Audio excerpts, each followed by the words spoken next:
মাথায় আইডিয়ার তো কমতি নেই, তাই না? কিন্তু সব আইডিয়াকে বাস্তবে রূপ দেওয়া যায় না, কারণ সম্পদ সীমিত। তাহলে বড় বড় কোম্পানি বা প্রতিষ্ঠানগুলো কিভাবে হাজারটা আইডিয়ার মধ্যে থেকে সেরাটা বেছে নেয়? চলুন এই ব্যাপারটাই আজ আমরা সহজ করে বুঝে নেব। ভাবুন তো, দুটো দারুণ আইডিয়া, দুটোই মনে হচ্ছে সফল হবে, কিন্তু বাজেট আছে শুধু একটার জন্য। কি করা যায়? এটাই কিন্তু প্রজেক্ট সিলেকশনের মূল সমস্যা। ব্যবসার জগতে এই চ্যালেঞ্জটা প্রায়ই আসে, আর আজকের এই বিশ্লেষণটা ঠিক এই বিষয়টাকেই নিয়ে। আচ্ছা, তাহলে দেখে নেওয়া যাক আজকের আলোচনাটা কিভাবে এগোবে। আমরা প্রথমে প্রজেক্ট নির্বাচনের সমস্যাটা বুঝব, তারপর টাকার হিসাবের বাইরে থাকা কিছু তুলনামূলক পদ্ধতি নিয়ে কথা বলবো। এরপর আসবে অর্থনৈতিক মডেল, মানে আসল সংখ্যার খেলা। একটা উদাহরণ আমরা দেখব, আর সব শেষে থাকবে একটা সহজ সারসংক্ষেপ। তো চলুন আলোচনার গভীরে যাওয়া যাক। দেখুন, যে কোনো ব্যবসার ক্ষেত্রেই যখন একটা সিদ্ধান্ত নেওয়া হয়, মানে একটা পথ বেছে নেওয়া হয়, তখন কিন্তু অন্য আরেকটা পথের সম্ভাবনাকে ছেড়ে দিতে হয়। সহজ কথায় প্রত্যেকটা পছন্দের একটা অদৃশ্য দাম বা মূল্য থাকে। এই জিনিসটাকেই বলে সুযোগ ব্যয় বা অপরচুনিটি কস্ট, মানে একটা কিছু পাওয়ার জন্য অন্য আরেকটা কিছু ছেড়ে দেওয়া। ধরুন চারজন বন্ধু চারটা আলাদা জায়গায় বেড়াতে যাওয়ার অফার দিল, সবই তাদের খরচে, কিন্তু যেতে হবে একই সময়। এখন যে কোনো একটার সাথে গেলে বাকি তিনটে দারুণ সুযোগ হাতছাড়া হয়ে যাবে। এই যে ছেড়ে দেওয়া সুযোগগুলো, এটাই হলো সুযোগ ব্যয়। সবসময় যে শুধু টাকা পয়সার হিসাব করেই সিদ্ধান্ত নেওয়া হয় তা কিন্তু না। অনেক সময় কোম্পানিগুলো তাদের অভিজ্ঞতা, কৌশলগত লক্ষ্য এই সব বিষয়কেও গুরুত্ব দেয়। চলুন এবার সেই পদ্ধতিগুলোই একটু দেখে নেওয়া যাক। সাধারণত তিনটে প্রধান তুলনামূলক পদ্ধতি ব্যবহার করা হয়: স্কোরিং মডেল, পিয়ার রিভিউ আর মার্ডার বোর্ড। এই পদ্ধতিগুলোর মূল ভিত্তি হল বিশেষজ্ঞর মতামত আর কোম্পানির দীর্ঘমেয়াদী লক্ষ্য। যেমন ধরুন, পিয়ার রিভিউতে একই ফিল্ডের অন্য বিশেষজ্ঞরা একটা প্রজেক্টের টেকনিক্যাল দিক বা কোয়ালিটি যাচাই করে দেখেন। স্কোরিং মডেলটা বেশ মজার। এখানে কিছু মানদণ্ড ঠিক করা হয়, যেমন কোয়ালিটি, সময়, খরচ, এই সব। তারপর কোনটার গুরুত্ব কত বেশি সেই অনুযায়ী একটা ওয়েট বা নম্বর দেওয়া হয়। যেমন এই টেবিলে দেখুন, গুণগত মানকে সবচেয়ে বেশি গুরুত্ব দেওয়া হয়েছে। এরপর সব প্রজেক্টকে এই মানদণ্ডে ফেলে স্কোর করা হয়। যার স্কোর সবচেয়ে বেশি সেই প্রজেক্টটি জিতে যায়। এবার আসি মার্ডার বোর্ডে। নামটা শুনে একটু ভয় লাগতে পারে, তাই না? কিন্তু এর কাজটা খুবই জরুরি। এখানে যা হয়, একদল বিশেষজ্ঞ বসেন, আর তাদের একমাত্র কাজ হল একটা প্রজেক্টের প্রস্তাবনাকে প্রশ্নবাণে জর্জরিত করে এর সব খুঁত বের করা। অনেকটা স্ট্রেস টেস্টের মতো, মানে প্রজেক্টটা কতটা শক্তপোক্ত তা যাচাই করা। তারা কি ধরনের প্রশ্ন করে? যেমন, এই ডেটাগুলো কই পেলেন, শিডিউল নিয়ে কতটা নিশ্চিত, পারমিশন বা অনুমোদনের কি হবে, এ কাজটা আদৌ করা সম্ভব? এই সব কঠিন প্রশ্নের মুখে দাঁড়িয়ে প্রজেক্টের প্রস্তাবকদের হয় তাদের যুক্তিকে আরও ধারালো করতে হয়, নয়তো এটা মেনে নিতে হয় যে আইডিয়াটা হয়তো অতটা কাজের না। আচ্ছা, এতক্ষণ তো আমরা গুণগত দিকগুলো দেখলাম। এবার চলুন আসল সংখ্যার জগতে প্রবেশ করি। মানে সেই সব মডেল দেখব যেগুলো সরাসরি টাকার অঙ্কে বলে দেয় একটা প্রজেক্ট কতটা লাভজনক হবে।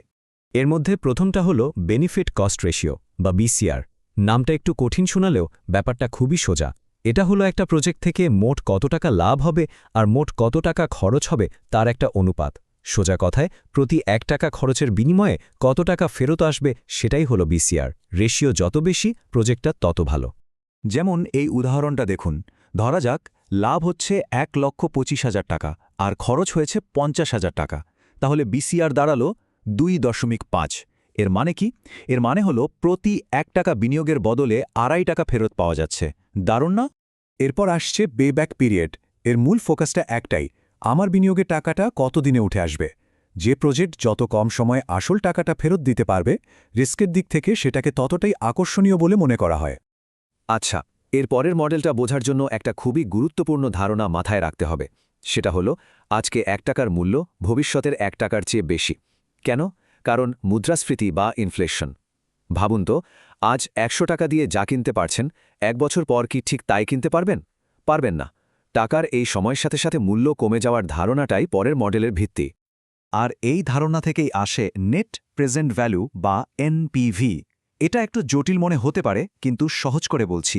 এনপিভি যা করে তা হলো একটা প্রজেক্ট থেকে ভবিষ্যতে যত টাকা আয় হবে সেই সব টাকাকে আজকের মূল্যে কনভার্ট করে। তারপর সেই মোট টাকা থেকে প্রাথমিক বিনিয়োগটা বাদ দেয়। ফলে যা পাওয়া যায় সেটাই হলো প্রজেক্টের আসল লাভ, আজকের টাকার হিসেবে। যথেষ্ট থিওরি তো হলো। চলুন এবার একটা বাস্তব উদাহরণ দিয়ে পুরো ব্যাপারটা মিলিয়ে দেখি। একটা কাল্পনিক প্রজেক্ট নেব আর এই সব অর্থনৈতিক মডেল দিয়ে সেটার পোস্টমর্টেম করব। তো এই হলো আমাদের প্রজেক্ট, খুবই সোজা সাপটা। আজ বিনিয়োগ করতে হবে 10,000 টাকা, আর তার বিনিময়ে আগামী 5 বছর প্রতি বছর 2,500 টাকা করে ফেরত আসবে। মানে মোট আয় হচ্ছে 12,500 টাকা। হিসাব তো খুবই সোজা। খরচ 10,000 আর আয় 12,500, মানে 2,500 টাকা লাভ। তাহলে তো প্রজেক্টটা করাই উচিত, তাই না? মনে তো হচ্ছেই।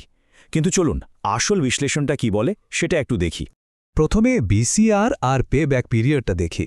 দেখুন, বিসিআর হল 1.25, মানে 1-এর বেশি। এটা একটা ভালো লক্ষণ। আর পে ব্যাক পিরিয়ড হল 4 বছর, মানে 4 বছরেই আসল টাকা উঠে আসছে। এখনও পর্যন্ত তো সবকিছু বেশ ভালোই লাগছে, তাই না? কিন্তু আসল টুইস্টটা এখানেই। যখন আমরা নেট প্রেজেন্ট ভ্যালু বা এনপিভি ক্যালকুলেট করছি, তখন ফলাফল আসছে -523 টাকা, ঋণাত্মক এনপিভি। এর মানে হলো আজকের টাকার হিসেবে এই প্রজেক্টটা আসলে কোনো লাভই দেবে না, উল্টে লোকসান করাবে। একটা নেগেটিভ এনপিভির মানে হলো প্রজেক্টটা করার জন্য পকেট থেকে টাকা খরচ করতে হচ্ছে। কোনো লাভজনক প্রজেক্টের ক্ষেত্রে এটা তো একটা ডিল ব্রেকার। এখানেই বোঝা যায় এনপিভি কেন এত শক্তিশালী একটা টুল।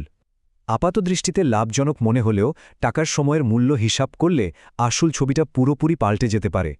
এত সব তথ্য, এত মডেল, সব মিলিয়ে মাথাটা একটু গুলিয়ে যেতে পারে। তাই চলুন সবকিছুর সারমর্মটা একটা সহজ চিটশিটের মতো করে দেখে নিই, যাতে সিদ্ধান্ত নেওয়াটা সহজ হয়। ব্যাপারটা খুব সহজ। লক্ষ্য থাকবে এমন প্রজেক্ট বেছে নেওয়ার যার বেনিফিট কস্ট রেশিও বা বিসিআর, নেট প্রেজেন্ট ভ্যালু বা এনপিভি আর ইন্টারনাল রেট অফ রিটার্ন বা আইআরআর বেশি হবে। আইআরআর হল লাভের হার। এটাও যত বেশি তত ভালো। আর কোন জিনিসগুলো কম হলে ভালো? সুযোগ ব্যয় বা অপরচুনিটি কস্ট, আর পে ব্যাক পিরিয়ড। মানে যত কম সুযোগ হাতছাড়া হয় আর যত তাড়াতাড়ি টাকা ফেরত আসে, ততই মঙ্গল। এটাই হলো একটা সফল প্রজেক্ট বেছে নেওয়ার মূল সূত্র।